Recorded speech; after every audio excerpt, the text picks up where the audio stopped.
22 رجب 22 رجب کو لوگ کیا کرتے ہیں؟ کنڈوں کا اہتمام کرتے ہیں۔ 22 رجب کے کنڈوں کا اہتمام بر صغیر میں عام ہے۔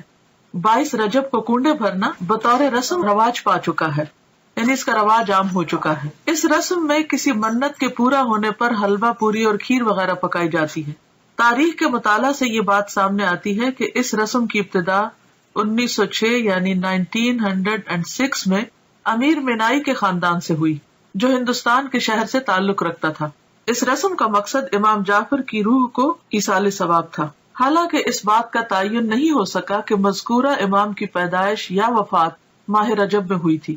کوئی بھی نہیں جانتا کہ واقعی امام جعفر اس مہینے میں پیدا ہوئے یا ان کی وفات ہوئی، لیکن اس رسم کو جو کہ تقریباً 100 سال پہلے شروع ہوئی، امام جعفر سے منسوب کر دیا گیا۔ تو اس سے یہ بھی پتہ چلتا ہے کہ اس کا آغاز نبی صلی اللہ علیہ وسلم نے نہیں کیا، یہ چیز اصل دین میں نہیں۔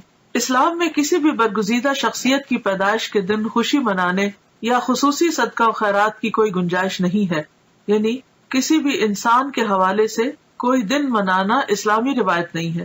تو بات یہ ہے کہ اسلام میں کسی بھی برگزیدہ شخصیت کی پیدائش کے دن خوشی منانے یا خصوصی صدقہ و خیرات کی کوئی گنجائش نہیں ہے۔ علاوہ ازیں کنڈوں کا نہ قرآن و سنت میں ذکر ہے، نہ ہی صحابہ کرام، تابعین یا تبع تابعین کے زمانے میں اس کا کوئی ثبوت ملتا ہے، یعنی ان لوگوں کے ہاں اس کا کوئی کانسیپٹ ہے ہی نہیں۔ تو جو چیز قرآن و سنت سے ثابت نہیں، اس کے کرنے پر کوئی اجر و ثواب بھی نہیں۔ اور اگر ہم بعد میں کوئی ایسی چیز ایجاد کرتے ہیں اور اجر و ثواب کی نیت سے کرتے ہیں تو وہ بدعت میں شمار ہوگا، اس کے فائدے کی بجائے گناہ ہوگا۔ لہٰذا ایسی چیزوں سے بچنا ضروری ہے۔ اصل دین کیا ہے؟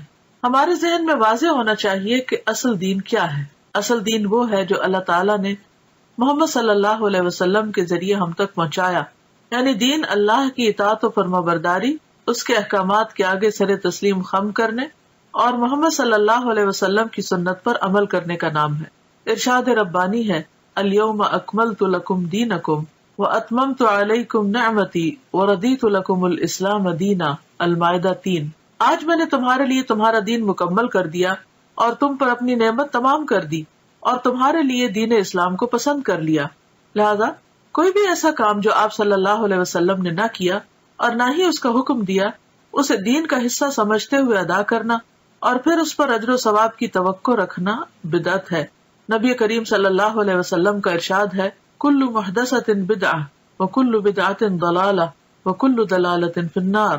بے شک ہر نئی بات بدعت ہے اور ہر بدعت گمراہی ہے اور ہر گمراہی آگ میں لے جانے والی ہے۔ بدعتی کے بارے میں رسول اللہ صلی اللہ علیہ وسلم کا ارشاد مبارک ہے کہ اللہ تعالیٰ بدعتی کی توبہ قبول نہیں کرتا جب تک کہ وہ بدعت ترک نہیں کرتا۔ یہ صحیح حدیث ہے ترغیب و ترہیب کی، یعنی ایسے شخص کی توبہ بھی قبول نہیں ہوتی جو ان چیزوں کو چھوڑتا نہیں جو دین کے نام پر اس نے خود ایجاد کر لی، یا نبی صلی اللہ علیہ وسلم کے بعد اگر کسی نے ایجاد کی اور وہ ان کی پیروی اور پابندی کر رہا ہے۔ آپ صلی اللہ علیہ وسلم نے فرمایا، میں اپنے حوض پر تم سے پہلے موجود ہوں گا اور تم میں سے کچھ لوگ میرے سامنے لائے جائیں گے، پھر انہیں میرے سامنے سے ہٹا دیا جائے گا، تو میں کہوں گا کہ اے میرے رب، یہ میرے ساتھی ہیں۔ لیکن مجھ سے کہا جائے گا کہ آپ نہیں جانتے انہوں نے آپ کے بعد کیا کیا نئی چیزیں ایجاد کر لی تھی۔ یہ صحیح بخاری کی روایت ہے۔ تو اس سے آپ اندازہ لگائیں کہ اگر کوئی شخص دین میں نئے طریقے ایجاد کرتا ہے اور ان کی پابندی کرتا ہے اور ان کو فرض کے درجے پر لے آتا ہے، تو قیامت کے دن ایسے شخص کو نبی صلی اللہ علیہ وسلم کے حوض سے پانی نصیب نہ ہوگا اور آپ اس شخص سے خفا ہوں گے کیونکہ اس نے دین کو اپنے ہاتھ میں لے لیا۔